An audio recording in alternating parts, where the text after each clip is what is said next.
In this video, I'm going to tell you 5 ways that Pokemon can teach you about personal development. You guys know this is a personal development channel, and I am a big Pokemon enthusiast. In fact, I'm looking at a bunch of cards right behind this camera. And I wanted to do a partnership with these two and give you 5 ways that Pokemon can teach you about personal development. So let's get started with number 1. Think about the theme song. The theme song to the anime, the show, the first ever season.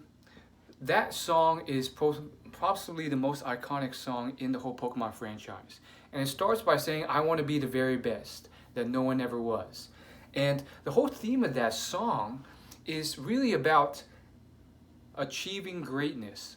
Achieving not just greatness, but to be the number one best that there ever was. And that ambition, that level of success and achievement is something that we often study a lot in personal development. Some of us try to achieve as well. Maybe some of us don't want to be the world champion, but they do want to live a better life and perform at a higher level, earn more, achieve more, and so forth. And that's a huge part of personal development. We're always about studying successful people, whether that's someone who is a UFC champion, a sports star, or a top earning businessman, or someone who is just the top of their game at whatever skill set that you want to be good at, whether that's being the best teacher in the world, being the best accountant in the world, or the best project manager. It doesn't matter, but you can often learn a lot from these people because their habits are different from yours and you can start to adopt those. Number 2, right before me are some sealed booster packs and cards. Currently this is Sword and Shield and Vivid Voltage, 2 modern sets. And that brings us to the second point, which is think long term. When you look at the Pokemon franchise, the Pokemon business, this is a intergenerational business. I've seen young kids, tons of them, who are now getting into Pokemon the first time, even though this is nothing new anymore. This is something that has like 8 generations out, and it's no longer the first generation. And yet somehow they've managed to maintain that interest for new generations. And not just young generations, but the parents who grew up with the whole series still loves the whole thing. And then you even have grandparents. A lot of grandparents I've met, because I'm a hardcore Pokemon Go player, I've met them walking their dogs, playing the game. Some of them, many who are much more hardcore than me. Some of them who have hit the level cap, level 50. And their first experience with Pokemon was Pokemon Go in the last few years. And all of a sudden, they've been introduced to it and they like it. So it's just magical how they've been able to do this. Many businesses have failed, Digimon's example, where they just couldn't continue the interest after the second generation. Yu-Gi-Oh! Unfortunately, similar type of thing. So when you look at people who are successful for the long term, they think long term. And that's something that is a huge part of personal development, because a lot of successful people think long term, whereas a lot of average people are just wired by their genetics and don't really consider thinking long term. So they think very short term, which costs them in many ways. I mean, if you think about making money in the short term, the types of get rich quick schemes that you're going to do isn't setting you up for something long term, and usually they burn out and don't work, and they're too good to be true. And so there's all sorts of different ways that you can start to think about this. Doing drugs, probably pleasurable short term, long term has many bad effects for your career and so forth. So that brings us to number 3, the third part of how Pokemon and personal development are related. Pokemon is all about collecting, getting everything, inventorying things and collecting them and adding them to your list and building out a comprehensive, complete Pokedex of all the Pokemon that exist and saying to people, I've caught every one of them. They have a motto, they have a theme, and they have an inventory of everything you need to do. In personal development, oftentimes it's very beneficial to be fleshed out, to be well-rounded. Some people are very smart, but they're only book smart. They're only good with IQ tests and book learning. But other people fail to have that social intelligence, that emotional intelligence, and have those social skills to really thrive in group dynamics and communicate effectively, or form relationships, come across like someone that others can vibe with. And these are all things that can have big issues in terms of your long-term success. So it's well worth it to be well-rounded in certain ways, to of course specialize when the time calls for it in your career, but also be well-rounded outside of that too, because they help your career in ways that you wouldn't consider. Your health and your fitness, your nutrition, your social skills, all these things can benefit your career even if you don't think they will. And that's what leads to, some of the greatest levels of success.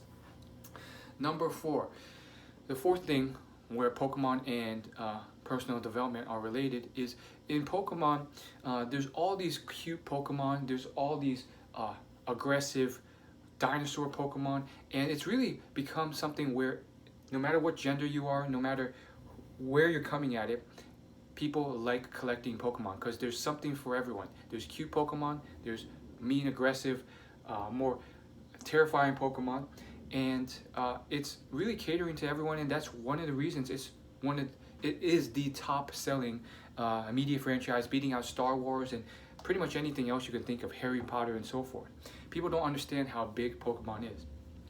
In a similar way, you oftentimes have your own potential inside of you. Anthony Robbins calls it awaken the giant within. You have so much potential. So you could be a giant, but you don't even realize it. And if you don't tap into that potential, it gets lost. And many people lose that potential because they never are open-minded enough or consider personal development. Consider all the things that you could do, that you could be, and that you don't even know. Just because of the right circumstances or being in the right place in the right time, you could have met someone that could have led you to be a big movie star or big astronaut or someone who is a doctor or engineer of some sort. But because of certain elements in your life not working out, you can definitely cut that potential off if you're not careful.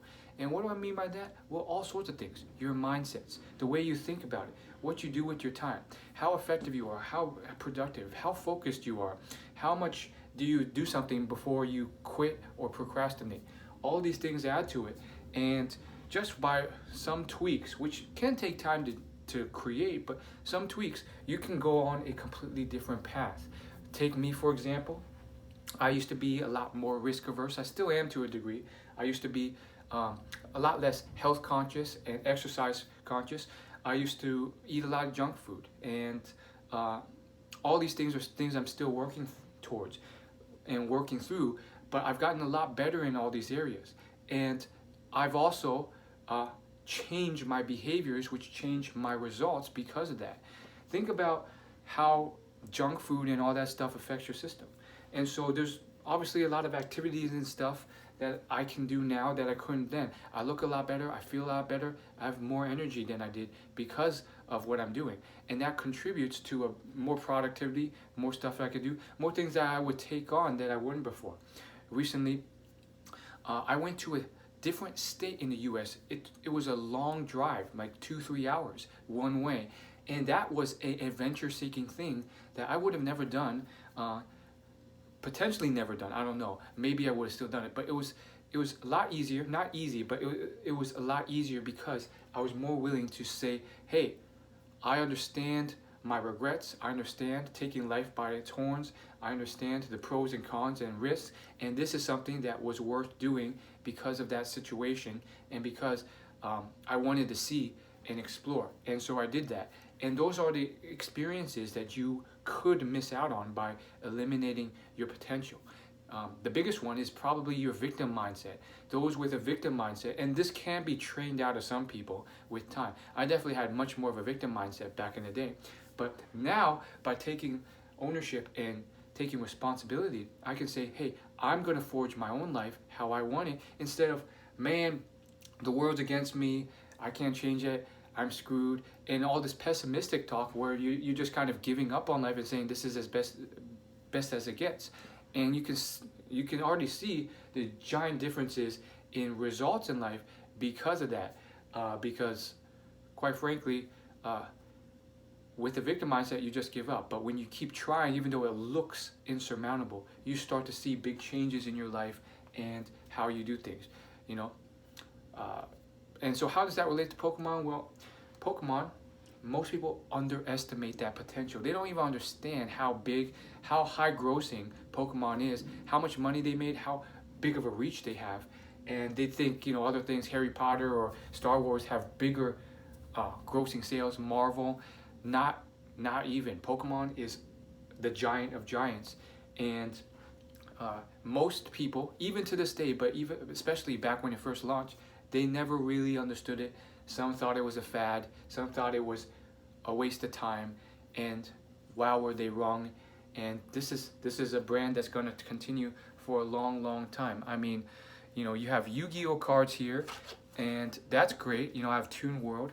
But outside of my current generation, who's really going to care as much about that compared to a Charizard? You know, people are going to know what a Pokemon Charizard is much more than Yu-Gi-Oh! And that's because they've been able to build this incredible brand. And then the fifth way that Pokemon and personal development relate is Pokemon is about connection. It's about relationships. It's about community. It's about friendships, forging friendships inside and outside of the game. You know, so many people I've seen have made new friends through Pokemon Go. I have myself. And even in the anime, the show, the movies, one common theme is this story about how the villains are usually people who see these Pokemon just as objects, just as things to use. Whereas Ash, the main character, would often see these Pokemon as real people with relationships that they can hold, real sentient beings with thoughts and feelings of their own. And that difference made all the difference in terms of him beating these people and then him changing the minds of these people or defeating them.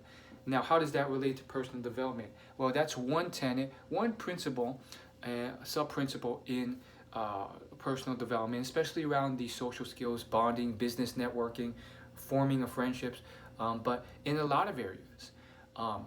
Because when it comes down to social skills, whether that's you partnering with someone as an affiliate and as a business owner to launch a product or promote a product to your audience, or you forming relationships with people who might be guests on your podcast, or even not business related, you just trying to live your life better and make more friends and form more romantic relationships or just friendships, or further your own life in networking events. It all comes down to one important tenet, which is treat them as actual people. Treat them as individuals with their own thoughts, beliefs, desires in the world, rather than objects just to get what you want. Because the former works a lot more than the latter in the long run. People can sense when you're just there to get something from them, and they're repulsed by that, and then you don't get what you want. If you treat them like people, you ask them about their day, ask them about what they want, they can feel that genuine interest, and then you form a real relationship which forms memories, bonds, and happiness that can last for a lifetime and contribute to greater business, career results, life results, memories, relationships with people that you end up valuing more than the money or the whatever else you want, the fame, the success, the happiness. And so that's it. Those are the 5 things. Yes, they were a bit of a stretch to make them connect, but hopefully you found that valuable, and I'll see you in the next video.